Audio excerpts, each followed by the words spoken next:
Hello दोस्तों, कैसे हैं आप। आज की कहानी का नाम है मकान। भैया, परसों नए मकान पे हवन है और छुट्टी का दिन है। आप सभी को आना, मैं गाड़ी भेज दूंगा। छोटे भाई सुरेश ने बड़े भाई रमेश से मोबाइल पर बात करते हुए कहा।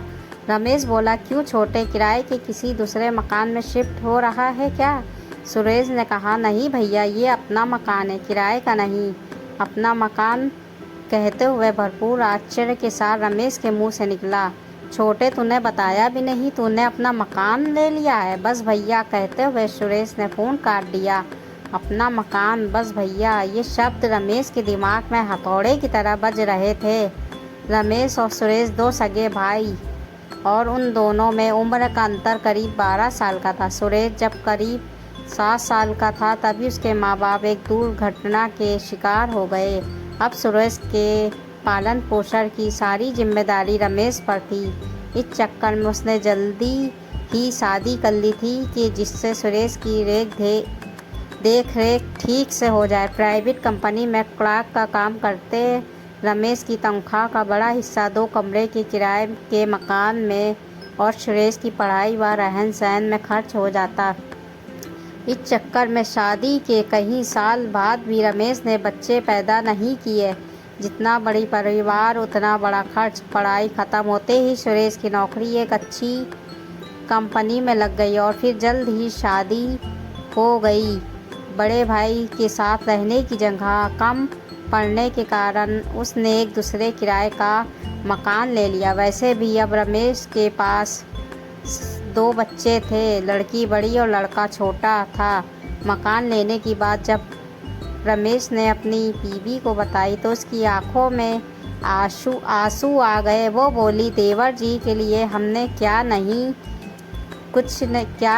किया, कभी अपने बच्चों को बढ़िया नहीं पहनाया, कभी घर में महंगी सब्जी या महंगे फल नहीं आए। दुख इस बात का नहीं कि उन्होंने अपना मकान लिया, दुख इस बात का है कि ये बात उन्होंने हमसे छिपा के रखी। इतवार की सुबह सुरेश द्वारा भेजी गई गाड़ी रमेश के परिवार को लेकर एक सुंदर से मकान के आगे खड़ी हो गई। मकान को देखकर रमेश के मन में एक हुक सी उठी।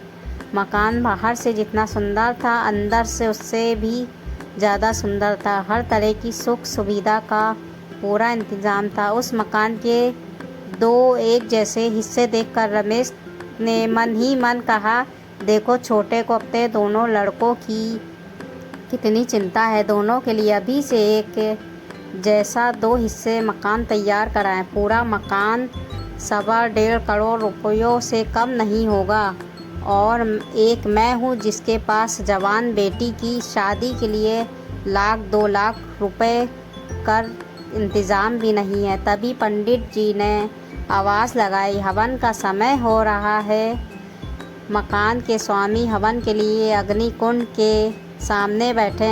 सुरेश के दोस्तों ने कहा, पंडित जी तुमको बुला रहे हैं। ये सुनकर सुरेश बोला, इस मकान का स्वामी मैं अकेला नहीं, मेरे बड़े भाई रमेश भी हैं। आज मैं जो हूँ सिर्फ और सिर्फ इनकी बदौलत। इस मकान के 2 हिस्से हैं, एक उनका हिस्सा और एक मेरा। हवन कुंड के सामने बैठते समय सुरेश ने बड़े भाई रमेश के कान में फुसफुसाते हुए कहा, भैया, बिटिया की शादी की चिंता बिल्कुल मत करना, उनकी शादी हम दोनों मिलकर करेंगे। पूरे हवन के दौरान रमेश अपनी आंखों से बहते पानी को पोंछ रहा था। उसकी हवन की अग्नि में धुएं का नामो निशान न था। रमेश और जैसे इंसान आज भी मिल जाते हैं, पर छोटे भाई सुरेश जैसे बहुत ही कम मिलते हैं इस दुनिया में।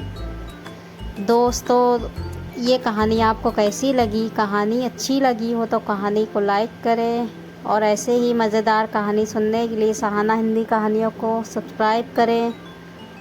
और फिर मिलेंगे इंशाल्लाह कल एक नई हिंदी कहानी के साथ। तब तक अपना ख्याल रखिएगा, दुआओं में याद रखिएगा। फिर मिलते हैं। अल्लाह हाफिज़।